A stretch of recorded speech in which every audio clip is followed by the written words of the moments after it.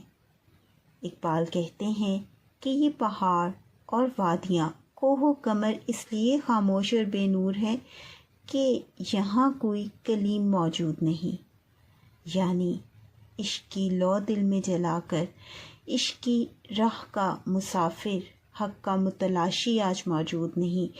یہی وجہ ہے کہ یہ وادیاں، یہ کوہ و قمر آج خاموش ہیں۔ اگر کوئی صاحب یقین، صاحب جرت اور سچا متلاشی حق ہو تو یہی پہاڑ دوبارہ نور سے جگمگا اٹھیں گے۔ اقبال کا کہنا ہے کہ اے انسان، اگر تجھ میں وہی یقین، وہی سوز، وہی طلب پیدا ہو جائے جو حضرت موسیٰ علیہ السلام میں تھی، تو بھی شعلہ سینائی بن سکتا ہے، اور میں بھی شعلہ سینائی ہوں۔ یعنی نور، تجلی اور عظمت کا دروازہ بند نہیں ہوا، بس آج کلیم جیسا یقین رکھنے والے لوگ نہیں ہیں۔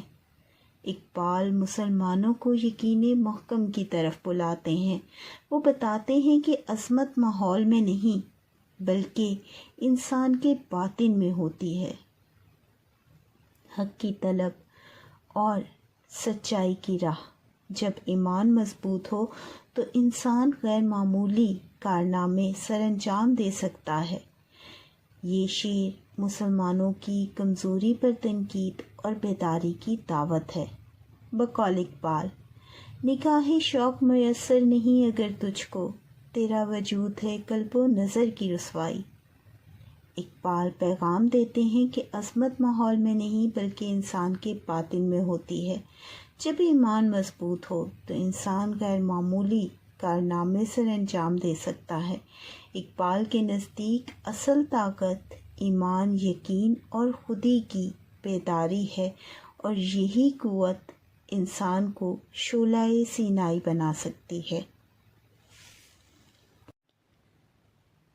تو شاخ سے کیوں پھوٹا، میں شاخ سے کیوں ٹوٹا، ایک جذبہ پیدائی، ایک لذت یکتائی۔ شاخ درخت کی ٹہنی اصل مرکز، پھوٹنا نمودار ہونا، جنم لینا، جدا ہونا، علیحدہ ہونا، جذبہ پیدائی، تخلیق کا جذبہ، وجود میں آنا، یکتائی، تنہائی یا انفرادیت کی خوشی۔ یہ شعر علامہ اقبال کی فکری گہرائی کو ظاہر کرتا ہے۔ ان علامتوں کے ذریعے انسان وجود، تخلیق اور خودی کے فلسفے کو بیان کیا گیا ہے۔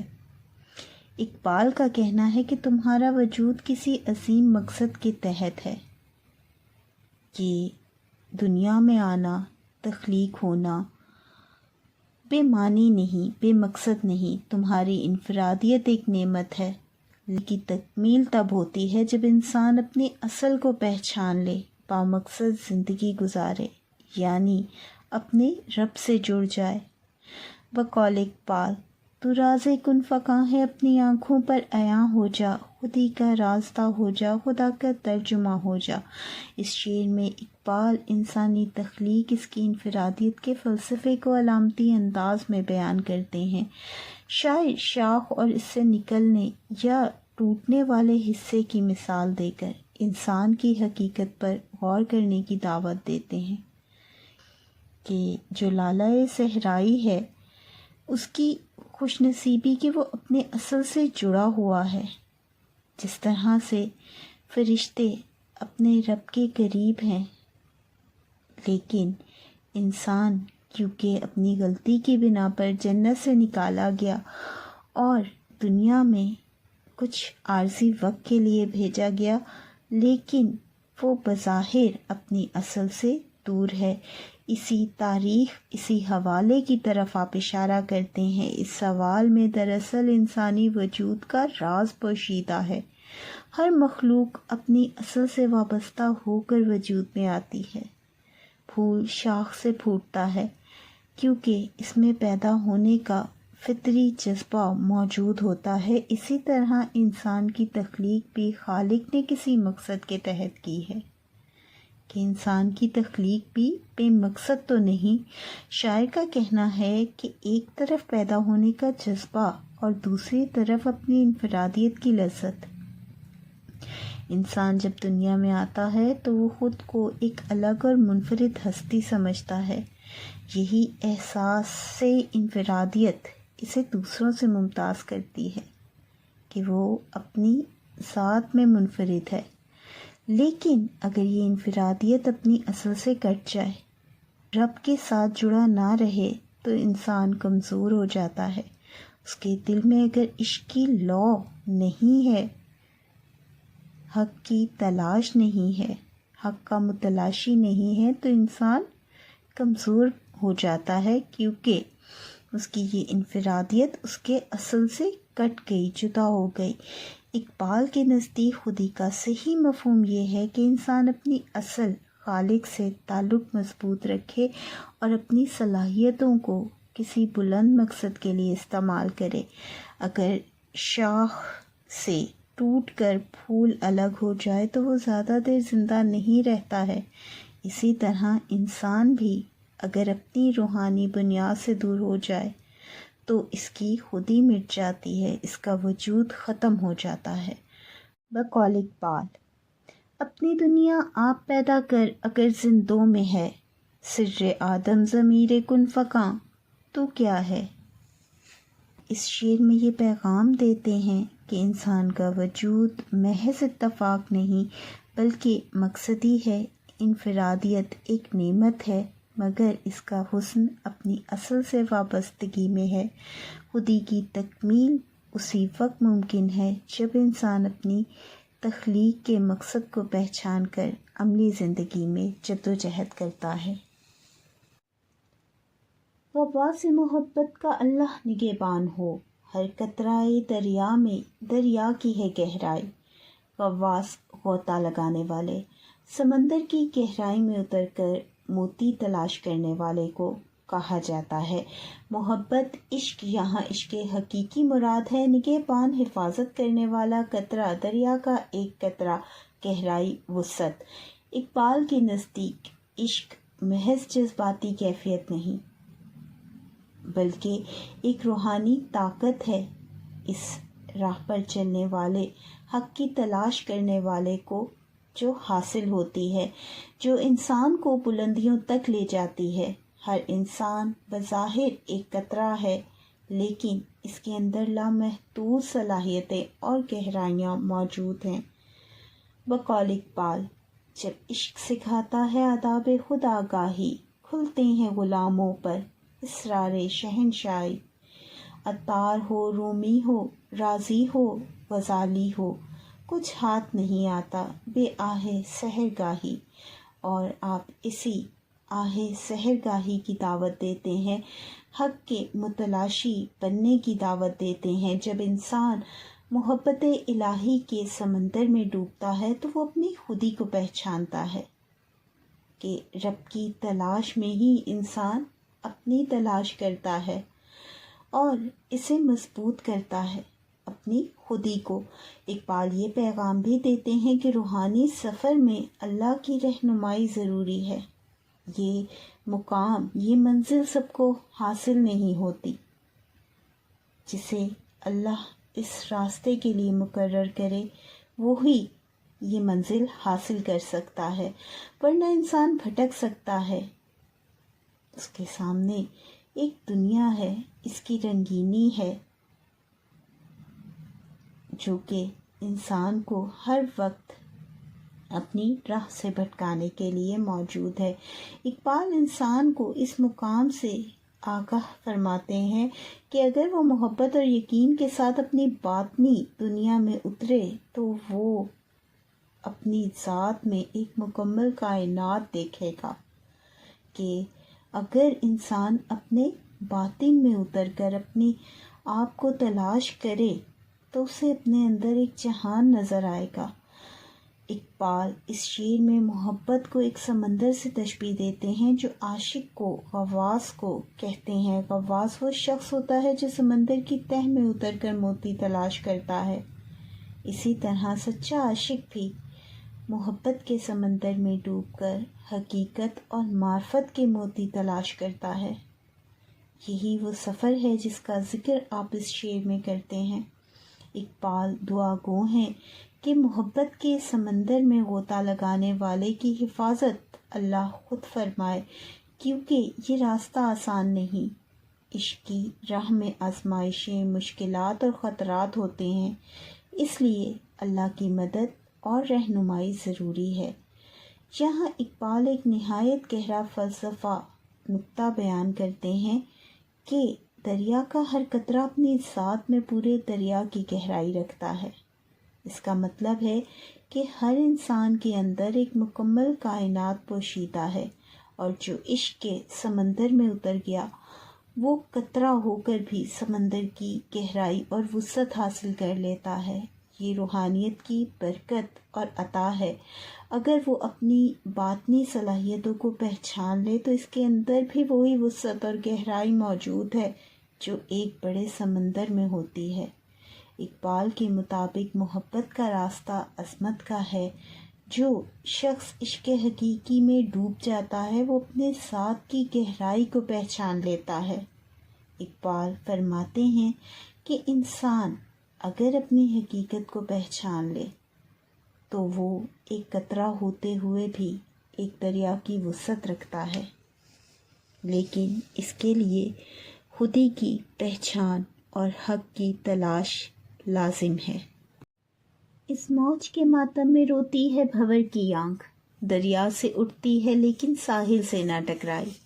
اس شعر میں علامہ اقبال سمندر، موج اور بھنور کی علامتوں کے ذریعے انسانی زندگی، خودی اور جدوجہد کا فلسفہ بیان کرتے ہیں۔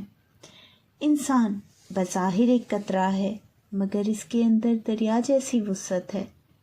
اقبال کے نزدیک زندگی کی اصل روح حرکت اور جدوجہد ہے۔ جمود اور بے عملی انسان کو اندر سے کھوکھلا کر دیتی ہے۔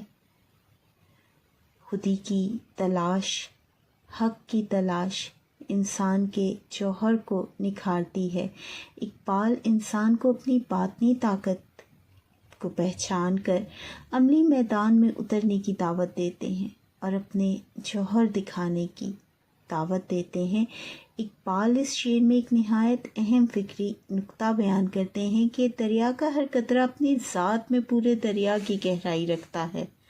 اس کا مطلب ہے کہ ہر فرد بظاہر ایک معمولی ہستی، ایک قطرہ ہے، مگر اس کے اندر بے پناہ صلاحیتیں اور وسعتیں موجود ہیں، اور وہ تبھی سامنے آتی ہیں جب آپ حق کے متلاشی ہوں، عشق حقیقی کی راہ کے مسافر ہوں اور خودی کی پرورش کریں۔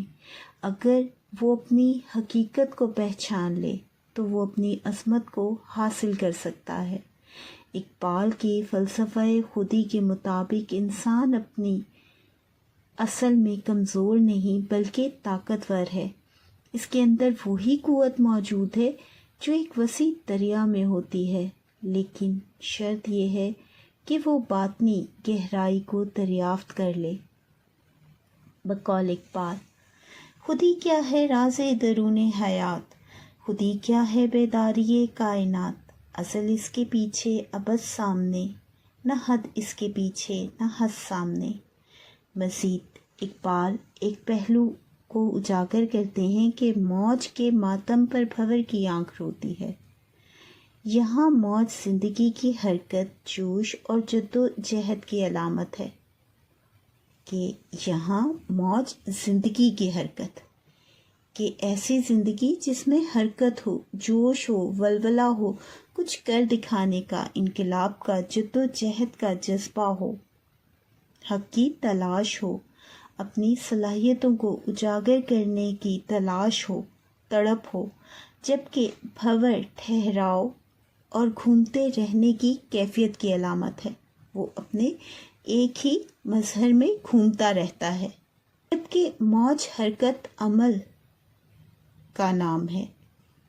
جب موج ختم ہوتی ہے تو بھنور، جمود اور بے عملی غالب آ جاتی ہے۔ بھنور کا رونا دراصل اس بات کی طرف اشارہ کرتا ہے کہ زندگی کی اصل خوبصورتی حرکت اور عمل میں ہے۔ جب حرکت ختم ہو جائے تو زندگی کا حسن بھی ختم ہو جاتا ہے۔ ان اشعار میں اقبال یہ پیغام دیتے ہیں کہ انسان اپنی ذات میں عظیم امکانات رکھتا ہے، لیکن اسے حرکت، عمل، جد و جہد کو اپنانا ہوگا۔ اگر وہ موج کی طرح متحرک رہا کہ جیسے موج متحرک ہوتی ہے، ٹکراتی ہے، آگے بڑھتی ہے، تو دریا کی وسعت اس کی ذات میں جلوہ گر ہوگی کہ اگر اس کا کردار ایسا ہے تو دریا کی وسعت اس کی ذات میں جلوہ گر ہوگی اور زمانہ یہ دیکھے گا۔ وہ تاریخ رقم کو اپنی گہرائی پہچاننے اور عملی زندگی اختیار کرنے کی ترغیب دیتے ہیں کہ زندگی میں عمل کو اپناؤ۔ اقبال کے نزدیک عظمت اسی شخص کو ملتی ہے جو اپنی خودی کو بیدار کر کے حرکت اور عمل کی راہ اختیار کرتا ہے۔ گرمی آدم سے ہنگامہ عالم گرم، سورج بھی تماشائی، تارے بھی تماشائی۔ اب یہاں سورج طاقت کی علامت ہے، تارے رہنمائی کی علامت ہے، یہ اشارہ کچھ اور بھی ہے۔ ان اشعار میں علامہ اقبال انسان کی عظمت اور اس کے فعال کردار کو نمایاں کرتے ہیں کہ دنیا میں جو ہنگامہ، حرکت، ترقی اور انقلاب نظر آتا ہے وہ سب انسان آدم کی گرمی ہی تو ہے، اسی کا ہنگامہ تو ہے، یعنی اس کے جذبے، محنت، ارادے اور تخلیقی قوت کی بدولت ہے۔ اگر انسان میں حرکت، عمل نہ ہو تو دنیا کی رونق مان پڑ جائے گی۔ یہ جذبہ ہے جو اس دنیا کو حرارت فراہم کرتا ہے۔